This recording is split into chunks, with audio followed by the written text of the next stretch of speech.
छत्तीसगढ़ी गाने सुनने के लिए हमारे चैनल को सब्सक्राइब करें एवं बेल आइकन को क्लिक करें।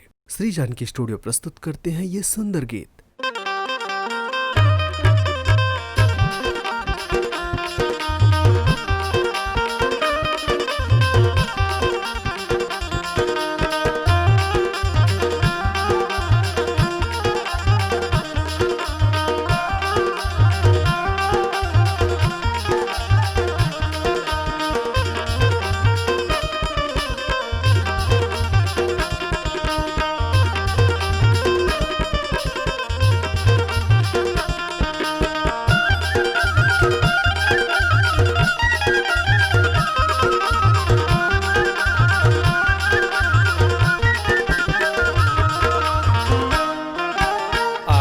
माया पाछूले दगा तोरे मिठ मिठ लागे बोली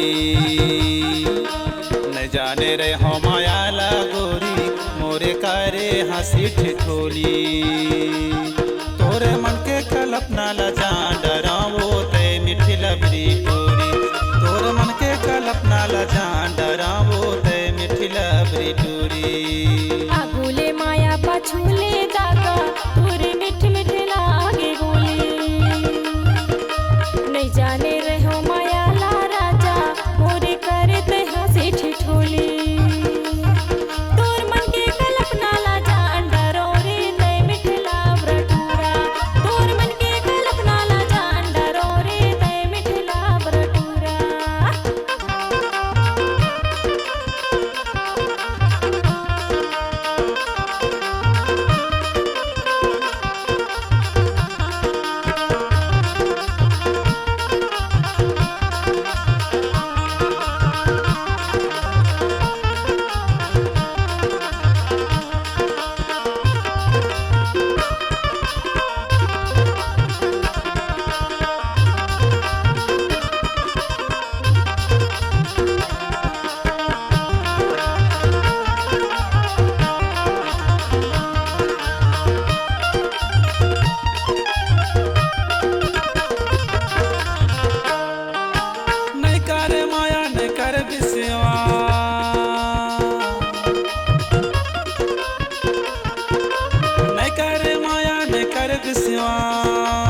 मुलाकात समझ के नहीं माने मुर्बाद कसम से मुलाकात समझ के नहीं माने मुर्बाद कसम से जिंदगी के साथ निभाऊं कह के मोला क्रिया तय खवाए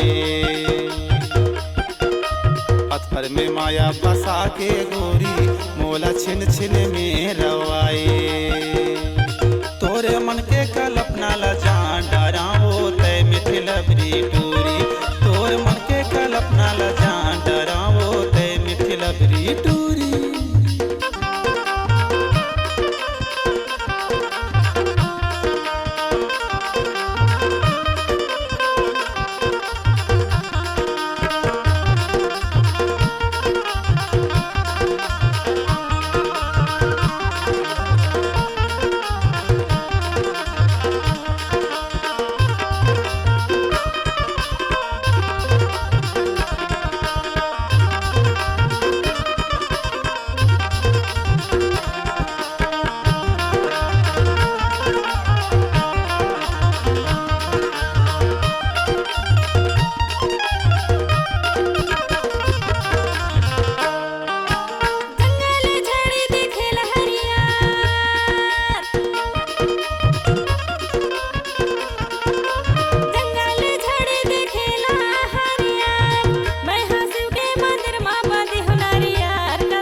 अपन समझ के त झन भुलावे आके दिल मा मोर समाजा तोर मन के कल्पना ला जान डरो रे ते मिठला ब्रटूरा तोर मन के कल्पना ला जान डरो रे ते मिठला ब्रटूरा।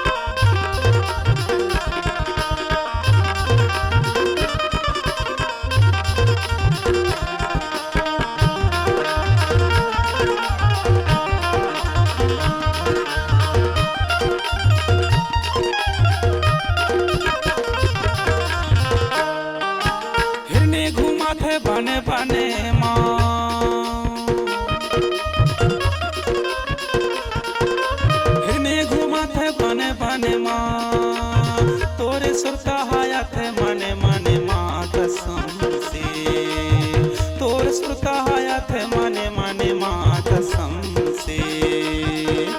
धन रे विधाता माया के रिश्ता इलाका बरते बनाई, तुलसी नंदा माया के बंधना ए मकाए तहाँ बंधाई। तोर मन के कल्पना लजान डराओ तय मिथिला भी पूरी, तोर मन के कल्पना लजान डराओ तय मिथिला भी पूरी। आगुले माया पछूले दागा तोर मिठ मिठ हावे बोली, नहीं जाने रे हो माया ला राजा मोर करते हंसी ठिठोली। तोर मन के कल्पना ला जान डरे ओरे तय मिठला ब्रटूरा, तोर मन के कल्पना ला जान डरे ओरे तय मिठला ब्रटूरा। तोर मन के कल्पना लजान डराओ तय मिथिला भी पूरी, तोर मन के कल्पना ला जान डरे ओरे तय मिठला ब्रटूरा। तोर मन के कल्पना लजान डराओ तय मिथिला भी पूरी। श्री जानकी स्टूडियो नौरोजाबाद फुली डिजिटल टेक्नोलॉजी के साथ आपके क्षेत्र में जाना माना स्टूडियो, आपके स्वर में हम जान डालने का प्रयास करते हैं। श्री जानकी स्टूडियो में एक बार अवश्य पधारें। रिकॉर्डिंग हेतु संपर्क करें श्री जानकी स्टूडियो, पीपल चौक, नौरोजाबाद। मोबाइल नंबर 9424683948 एवं 9755084615।